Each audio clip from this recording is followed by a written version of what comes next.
আসসালামু আলাইকুম। 2024 সালের এইচএসসি শিক্ষার্থী বন্ধুরা, তোমাদের স্যালুট দিয়ে তারপরেই ভিডিওটি শুরু করছি। কারণ হচ্ছে তোমাদের স্যালুট দিতেই হবে, কারণ আমার গর্ববোধ হয় তোমাদের নিয়ে। কারণ হচ্ছে দেখো, বাংলাদেশে বর্তমানে মেধাশূন্য করার জন্য সকল শিক্ষার্থীদের গণগ্রেপ্তার চলতেছে। সেখানে তোমরা এসে পাশে দাঁড়িয়েছো। তোমাদের বয়স এখনো কম, যারা এইচএসসি দিতেছো 17-18 বছরই হবে এক একজনের। তারপরও তোমাদের এই ছোট বয়সেও যে এত পরিমাণ বিবেক হয়েছে, সেটা যদি দেশের এমপি মন্ত্রীদের হতো তাহলে দেশটা এখন সোনার বাংলাদেশ হয়ে যেত।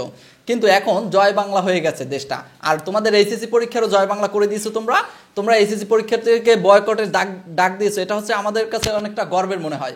কারণ হচ্ছে দেখো, তোমাকে গ্রেপ্তার করছে না, এখন তোমাদের ভাইদের গ্রেপ্তার করছে। কয়দিন পর তোমাদেরও গ্রেপ্তার করা শুরু করবে। এরকম করে যদি পার পেয়ে যায় সরকার, তারপরে মেধাশূন্য করে ফেলবে। সরকারের বিপক্ষে গেলেই আর তারা সকলকে আটক করবে। এটা কোন ধরনের কথা? এখন তোমাদের এইচএসসি পরীক্ষাটা স্থগিত করা হয়েছে। এখন সরকারের যদি দেশ চালাতে হয়, তোমাদের পরীক্ষা বন্ধ রেখে, ইউনিভার্সিটি বন্ধ রেখে, কলেজ বন্ধ রেখে তারপরে দেশ চালাইতে হবে। এরকম কি দেশ চলবে? তাহলে তো সব মূর্খ হয়ে যাবে যদি স্কুল কলেজ বিশ্ববিদ্যালয় বন্ধ রাখে। এবং মূর্খ তারাও চায় মূর্খ হতেই, সকল এমপি মন্ত্রীরা যেরকম আছে সেরকম বানাইতে চায়। এখন সেটা তো আর সম্ভব না। তোমরা এইচএসসি পরীক্ষা দিয়ে কি করবা, যেখানে তোমাদের গ্রেপ্তার করা হচ্ছে, গণগ্রেপ্তার চলছে?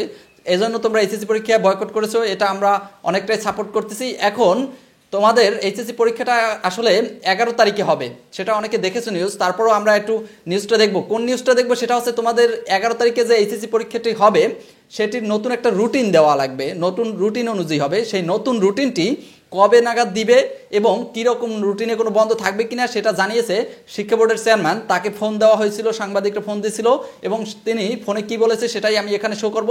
তোমরা দেখে নাও, পুরো প্রতিবেদনটাই আগে দেখে নাও, আগে কতদিন বন্ধ দেওয়া হয়েছে এবং শেষের দিকে শিক্ষা বোর্ডের চেয়ারম্যানের কাছে ফোন দিয়েছে, সেটাও তোমরা শুনবা।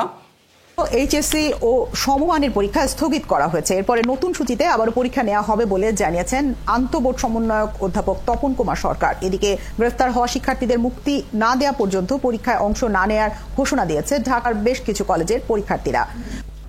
Wait a minute, that's great news.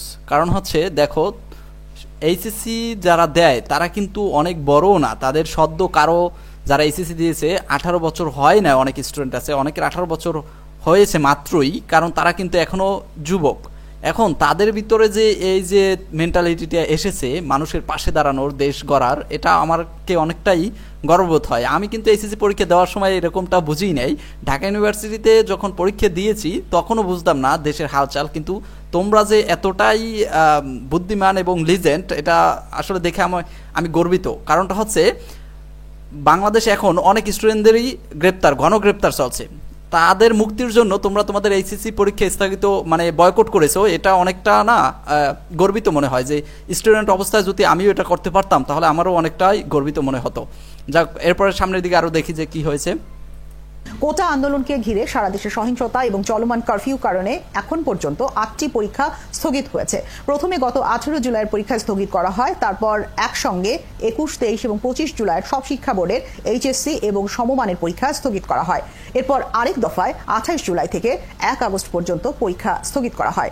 পরবর্তী পরীক্ষা ছিল 4 আগস্ট থেকে। এখন নতুন সিদ্ধান্ত মতে 11 আগস্ট থেকে নতুন সময়সূচিতে এইচএসসি এবং সমমানের পরীক্ষা নেওয়া হবে। তবে সহিংসতার বিচার এবং গ্রেফতার হওয়া পরীক্ষার্থীদের মুক্তির দাবিতে পরীক্ষা না বসার ঘোষণা দিয়েছে Notre Dame, Dhaka college, Viqarunnisa, Dhaka city college residential, BFA Shaheen, Uttara Rajuk model সহ বেশ কিছু কলেজের পরীক্ষার্থীরা। অবশ্য আগস্টের মধ্যে পরীক্ষা শেষ করে অক্টোবর নাগাদ ফল প্রকাশের চেষ্টা করা হচ্ছে, এমনটা জানান শিক্ষা বোর্ডগুলোর সমন্বয়ক। এর আগে সব পরীক্ষা স্থগিত করা হয়েছে। 11 আগস্ট থেকে আমরা একটা নতুন রুটিন দিব, সেই রুটিন অনুযায়ী 11 আগস্ট থেকে শুরু হবে। সুপ্রিয় শিক্ষার্থী বন্ধুরা, তোমরা যদি মনোযোগ দিয়ে শিক্ষা বোর্ডের চেয়ারম্যানের কথাটা শুনে থাকো তাহলে সেখানে তিনি বলেছে আমরা 11 তারিখে একটা রুটিন দিব, সেই অনুযায়ী 11 তারিখে পরীক্ষা হবে। এটা কোনোদিন হতে পারে 11 তারিখে তোমাদের রুটিন দেবে আর 11 তারিখে তোমাদের পরীক্ষাটা শুরু হবে? এটা হতে পারে না। তার মানে শিক্ষা বোর্ডও এখন পর্যন্ত জানে না যে কবে তারা নতুন রুটিন দেবে। তোমাদের এভাবে বলে বলে রাখতেছে নতুন রুটিন দিব, অমুক তারিখ দিব। আবার দেখো দেশের পরিস্থিতি, তারা তাদের মনের মতো যখন গুছিয়ে না নিতে পারবে ততক্ষণে তোমাদের পরীক্ষা তারা নিতেছে না। তারা কি করবে?